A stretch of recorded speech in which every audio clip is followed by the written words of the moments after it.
Technology పరంగా ఏపీలో ఒక కీలక ఘట్టం జరగబోతోంది. భవిష్యత్ గేమ్ చేంజర్గా చెప్తున్న క్వాంటం కంప్యూటర్ను ఈరోజు సీఎం చంద్రబాబు అమరావతిలో ప్రారంభించబోతున్నారు.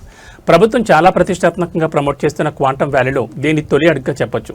సింపుల్గా చెప్పాలంటే ఇప్పుడు మనం వాడుతున్న కంప్యూటర్ల కంటే చాలా అడ్వాన్స్గా పనిచేసే కంప్యూటర్ని క్వాంటం కంప్యూటర్ అంటారు. ప్రస్తుతం ఉన్న కంప్యూటర్లు ప్రాసెసింగ్ పరంగా 0-1 బైనరీలలో డేటాను ప్రాసెస్ చేస్తాయి. కానీ క్వాంటం కంప్యూటర్ అనేది ఆ రెండింటితో పాటు వాటి మధ్య ఉండే క్యూబిట్ స్థాయిలో ప్రాసెస్ చేస్తుంది.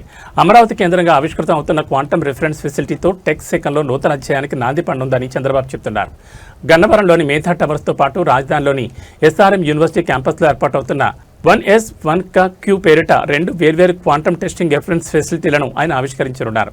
దీంతో దేశంలోని క్వాంటం టెస్ట్ రిఫరెన్స్ ఫెసిలిటీ కలిగిన తొలి రాష్ట్రంగా ఏపీ అంతా అవతరించనుంది.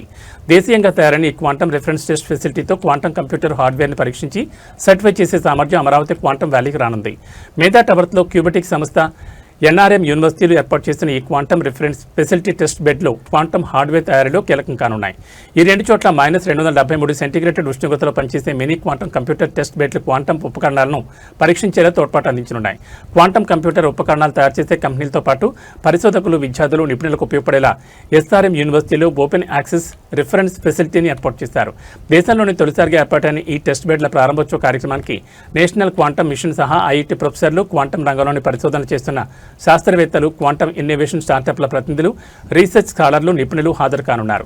ఏపీలోని వివిధ యూనివర్సిటీలు, కాలేజీల నుంచి వర్చువల్గా దాదాపు 1.5 లక్షల మందికి పైగా విద్యార్థులు ఈ కార్యక్రమాన్ని వీక్షించేలా ఏర్పాట్లు చేస్తున్నారు.